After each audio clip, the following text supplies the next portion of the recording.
Segundo episódio da segunda temporada de Ruptura já está entre nós e, como eu falei pra vocês, eu já assisti e vamos então continuar a cobertura de Ruptura aqui no canal. Vamos analisar esse segundo episódio com spoilers, com todos os detalhes. Muitas coisas foram apresentadas aqui e muitas teorias que boa parte da galera estava criando caíram por terra, questão de clone, o que tá rolando naquela empresa. Então vamos por parte analisar esse novo episódio de Ruptura. Então, bora lá.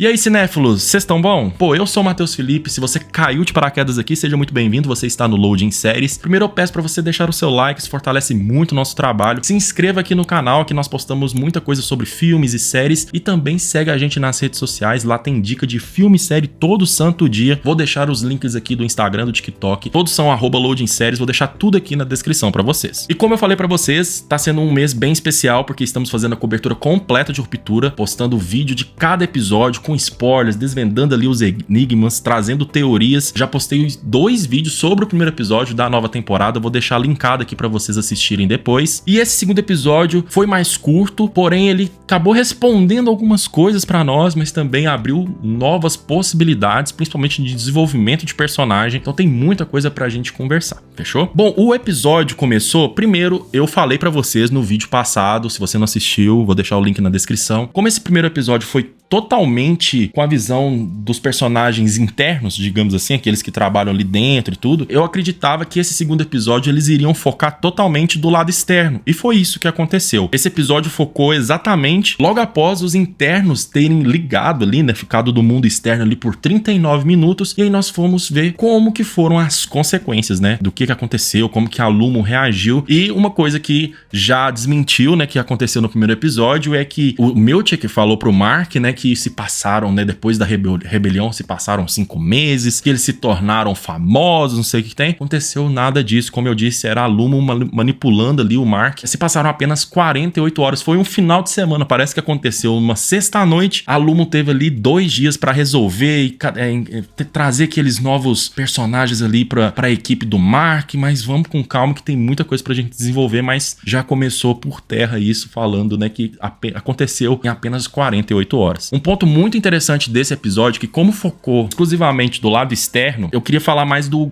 tom estético do episódio. Achei muito interessante a escolha de dramatizar bastante esse segundo episódio de Ruptura da temporada 2, quase um tom quase de terror em alguns momentos, questão do jogo de luz ali, muita sombra, muito contrastado, sabe? Trazendo um clima realmente melancólico e de tristeza. Por quê? Os personagens ali do lado de fora, eles sentem muita dor, muitos ali carregam traumas, e tem a questão também da Lumon. O que a Lumon faz, entendeu? O pessoal ali fora sabe. Por isso que toda a atmosfera criada, trazendo esse tom mais dark, casou muito bem com a atmosfera desse episódio e principalmente pautado no Mark e o luto que ele carrega até hoje da sua esposa que morreu, né? A Gemma. Será que morreu mesmo? Vamos desenvolver aqui a questão da teoria, tá? Mas eu gostei muito da escolha da estética do episódio, tá? Então o episódio começou mostrando poucos segundos ou minutos, né? Que terminou, os internos, né? Ficaram ligados ali do lado externo e eles depois voltaram. E aí foi passado pro Milchick pra resolver a situação. Ele foi na casa de cada um, né, pra tentar adquirir algumas informações, perguntar pra eles o que aconteceu e tudo, ver a visão deles, do Dylan, do Irving e também do Mark. A responsabilidade deles de mandar embora ou não. Ele mandou embora o Irving, né, perguntou ao Irving se aconteceu alguma coisa e tudo diferente. O Irving não quis falar nada, mandou ele embora. O Dylan, a mesma coisa. O Dylan também, eu queria só trazer um parêntese, como que mesmo com pouco tempo de tela, o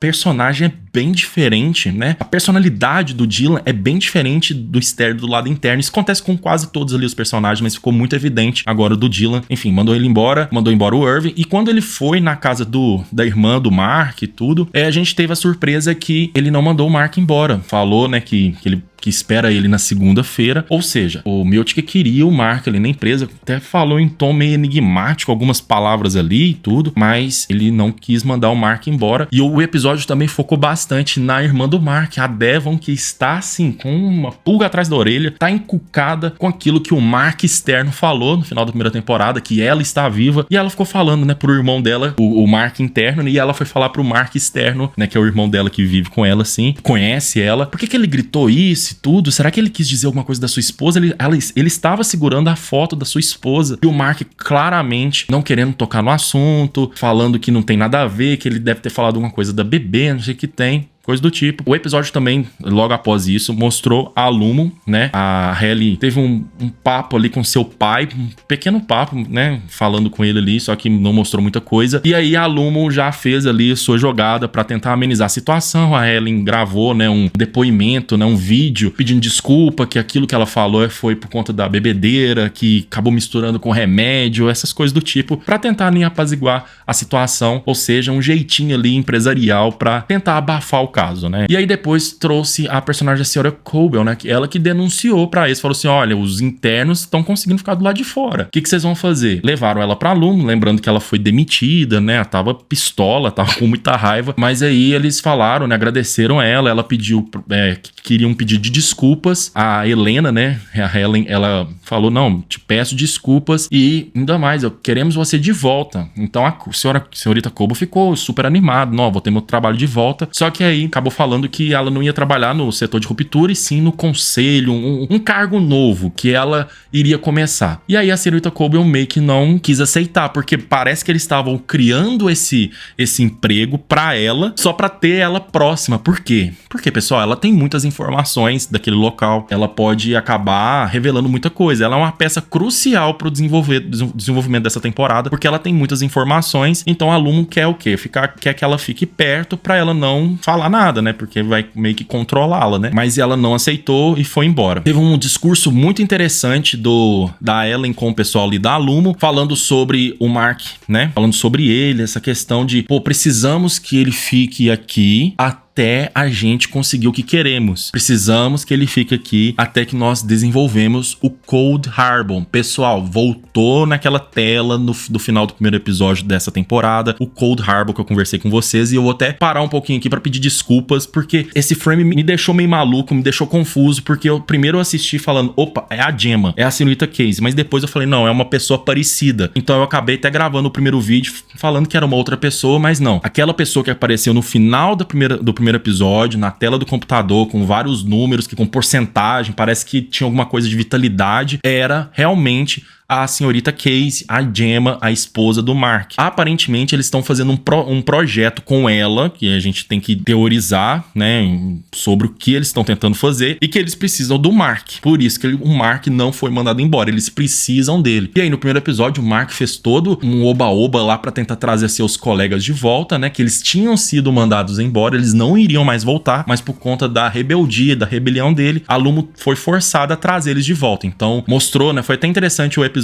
mostrando eles voltando e tudo, até pra gente lembrar do primeiro episódio como que casou cada sequência ali, e voltou o Dylan, voltou o Irving e voltou também a Helena, que é a Helen, né, que é da família que criou aquela empresa que é a Lumon. Interessante também que a Helena, né, a Helen, acabou vendo o vídeo do exato momento que o Mark e a Helen se beijaram, e parece que aquilo se mexeu muito com ela, e eu acredito que isso pode ter algum desdobramento do lado de fora, tá? Eu acho que a Helen pode acabar ajudando o Mark externo de alguma maneira, mostrar pra ele as coisas, então eu acho que isso vai acabar mexendo um pouco com a cabeça da Helen externa, tá? Acredito que realmente isso possa acontecer. Interessante também, antes do Dylan voltar, né, antes de chamarem eles de volta, o Dylan foi fazer uma entrevista de emprego e foi tipo eu dei altas gargalhadas, porque foi uma sátira mesmo, uma crítica bem ácida a entrevistas, né, de emprego hoje em dia, e como que o empregador teve um preconceito quando o Dylan falou que ele passou pelo processo de ruptura, que estava enojado, né, que não queria que um funcionário desse trabalhasse na empresa dele, esse tipo de coisa. Mas aí depois rolou aquilo da Lumon chamar de volta tanto o Dylan quanto o Irving, e também a Helena entrou novamente na empresa. Queria também aqui elogiar as atuações, tá? Eu sei que às vezes passa despercebido, mas ótimas atuações, porque são duas personalidades, pessoal, tanto o personagem interno quanto o personagem externo. E os atores e as atrizes conseguem mostrar personalidades diferentes. O Mark claramente carrega muita dor, um luto gigantesco da perda da sua esposa, e ele carrega tanto sofrimento que ele não quer mais saber pequena esperança, talvez, que ela esteja viva, alguma coisa do tipo. Tanto é que ele fala pra irmã, né, pra irmã dele, que tá lá falando, não, a gente precisa investigar, vamos chamar um advogado. Ele falou que não, porque ele viu o corpo dela, ele teve que reconhecer o corpo dela, teve que falar pros pais dela que ela morreu, teve que falar pros alunos dela. Então o cara tá extremamente machucado, ele não quer mexer mais nessa ferida. O Miltic que consegue trazer, né, não fazer ele pedir demissão da Alumo, porque o Miltic apertou esse espaço, né, falou assim, pô, o Mark interno, ele não tem essa dor, ele é um cara alegre, ele conta piadas, ele encontrou o amor ali dentro da empresa. Eu tenho certeza que esse sentimento leve vai passar pra você com o tempo. Tenha paciência. Deu 20% de aumento, porque eles precisam dele por algum motivo ali dentro pra terminar o projeto Cold Harbor, que tá diretamente ligado a Gemma, a senhorita Casey, que é a esposa do Mark, né, que a gente ainda não sabe o que pode estar acontecendo, né. Só pra finalizar também o vídeo, não tem tantas informações que eu vou chegar no final do episódio. Os personagens ali, o Irving teve uma pista ali do Burt, né? Eu acredito que aquilo pode se desenvolver do lado externo, algumas investigação ou aproximação dos personagens pra entender o que tá rolando. E eu acho que a Devon vai começar a ficar próxima do Mark pra eles tentarem investigar essa questão. Por quê? O final do episódio foi o Mark confrontando a senhorita Coble, né? Falando, fiquei desabafando com você 2 anos e você mentiu pra mim, você trabalha na Alumo, quem que é você? E aí ela tava indo embora, pegando a mala, ele parou na frente do carro e falou assim, você sabe alguma coisa da Gemma, que é a esposa do Mark? A senhorita Coble só fez aquele olhar, sabe? Aquele olhar de envergonhado, aquele olhar que eu não posso falar. Isso ficou claro pro Mark que tem alguma coisa assim envolvido. E ela começou a berrar e foi embora buzinando. E aí a música subiu e Mark com certeza agora sabe que tem algo rolando. E acredito que isso vai ser desenvolvido nos próximos episódios. Eu acredito que nos próximos episódios, mais pra frente, nós vamos receber mais informações o que a Alumo faz, porque a gente não sabe. A gente tá teorizando, né? Primeiro que caiu por terra a questão do clone. Falaram que não era a Helen, que era um clone dela. Nada a ver. Eu falei que era a Helen mesmo. E quem tá lá dentro da empresa internamente era a Helen da primeira temporada, e ela mentiu, né, não falando pra eles o que ela descobriu do lado de fora, por medo, por questão de não perder a confiança, esse tipo de coisa, né. Saldo muito positivo desse episódio, porque eu acho massa de Ruptura é isso, ele consegue fazer a gente se divertir, o episódio passou assim, ó, voando, ótimas atuações, e consegue trazer algumas respostas, mas abre várias outras, né. O que a Alumo faz, gente? Será que tem alguma coisa ligada com de trazer alguma pessoa, consegue trazer uma pessoa que tá morta à vida? O que vocês acham? Deixe aqui nos comentários o que vocês acham que a Lumon faz. E eu tô muito empolgado com os próximos episódios. Eu preciso falar pra vocês que estamos fazendo a cobertura completa de Ruptura. Então, se inscreve no canal. Os vídeos são lançados todo sábado, depois desse episódio aqui. Semana que vem, volte aqui no canal pra gente debater o próximo episódio de Ruptura, beleza? Um forte abraço pra vocês e até a próxima. Falou, pessoal. Fui!